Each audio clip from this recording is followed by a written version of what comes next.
এই দেশের কপালে কি লাঞ্ছনা লেগেই থাকবে? কোথাঘাটে চাঁদাবাজি হতেই থাকবে?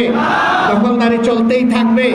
যার যেমন ইচ্ছা তেমন এই দেশ চলবে না। এই দেশটাকে একটা শৃঙ্খলায় আনতে হবে। এই শৃঙ্খলায় আনার জন্য কি করতে হবে? এই শৃঙ্খলা আনার জন্য আল্লাহর আইনের প্রয়োজন হবে, আর এই আইন বাস্তবায়ন করার জন্য সৎ লোকের দরকার হবে। যে দল আল্লাহর আইন চাইবে এবং সৎলোক এই সমাজকে উপহার দিতে পারবে, বাংলাদেশের জনগণ আগামীতে তাদের সাথে থাকবে ইনশাআল্লাহ। এই পরীক্ষায়, এই লিটমাস পেপারের পরীক্ষায় জামাতে ইসলামী যদি টিকে, আপনারা জামাতে ইসলামীকে ভালোবাসবেন, আপনারা দোয়া করবেন, আপনারা আমাদেরকে সমর্থন দিবেন, আপনারা আমাদেরকে সাহায্য করবেন, আপনারা আমাদের পাশে থাকবেন, আপনারা আমাদের সাথে থাকবেন। তাহলে আমরা আপনাদেরকে কথা দিচ্ছি, আমরা চাঁদাবাজি করব না, এখনো করি না এবং আগামীতে কাউকে করতেও দেব না। আমরা দখল বাণিজ্য করি না, এখনো করছি না, আগামীতেও করব না এবং কাউকে দখলদারির রাজত্ব চালাতেও দেব না। আমরা যেটা ঘুষ খাওয়ার জন্য জনগণকে উদ্বুদ্ধ করি না, আমরা এই ঘুষ খাবো না এবং কাউকে ঘুষ খাইতে দেওয়া হবে না।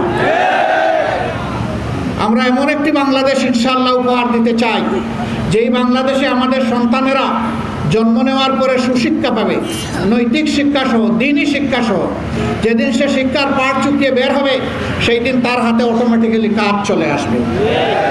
এমন সার্টিফিকেট আমাদের সন্তানদের হাতে আমরা তুলে দিতে চাই না, যেই সার্টিফিকেট হাতে নিয়ে কিছু লোক ডাকাত হয়ে রাষ্ট্রের সম্পদ চুরি ডাকাতি করবে, এমন সার্টিফিকেট আমরা দিতে চাই। Double million offer Walton fridge কিনে পেতে পারেন 20 লক্ষ টাকা, রয়েছে কোটি কোটি টাকার নিশ্চিত উপহার। আবার এমন সার্টিফিকেট আমাদের সন্তানদের হাতে আমরা তুলে দিতে চাই না, যেই সার্টিফিকেট হাতে নিয়ে ঘরে ঘরে দুয়ারে দুয়ারে চাকরির জন্য জুটবে, কিন্তু তার কপালে একটা চাকরি জুটবে না। এই শিক্ষা আমরা দিতে চাই না। আমরা এমন শিক্ষা দিতে চাই যে আমাদের সন্তানদের কল্প হবে আল্লাহর ভয়ে ভীত সন্ত্রস্ত, নৈতিক বলে হবে বলিয়ান, আর হাত হবে কাজের হাত।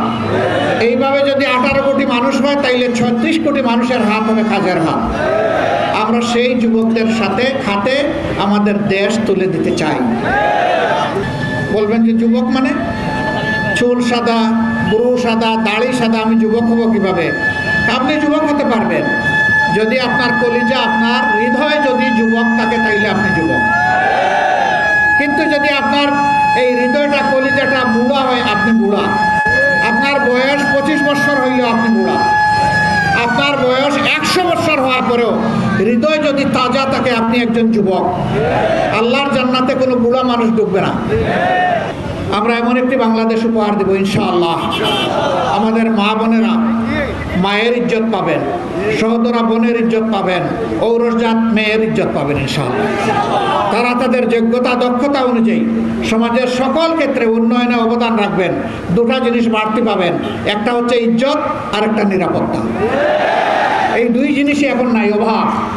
আমরা এই দুই জিনিস নিশ্চিত করব ইনশাআল্লাহ। আমাদের মা বোনেরা, আমাদের এদেশের ভাইরা এই দেশের নাগরিক হয়ে বলবে যে আমরা গর্বিত, আমরা এই দেশে বসবাস করি, যেই দেশে আইনের শাসন আছে, যেই দেশে সমতা আছে, সাম্য আছে। আমাদের সন্তানদের একমাত্র স্লোগান ছিল উই ওয়ান্ট জাস্টিস। আমরা বৈষম্য চাই না, আমরা ন্যায় বিচার চাই। সেই ন্যায় বিচার ইনশাআল্লাহ নিশ্চিত করা হবে। রাষ্ট্রের প্রেসিডেন্টও যদি অপরাধ করেন, তাকে প্রেসিডেন্ট বলে তিনি ক্ষমা পাবেন না, প্রধানমন্ত্রী ক্ষমা পাবেন না, কোনো মন্ত্রী ক্ষমা পাবেন না।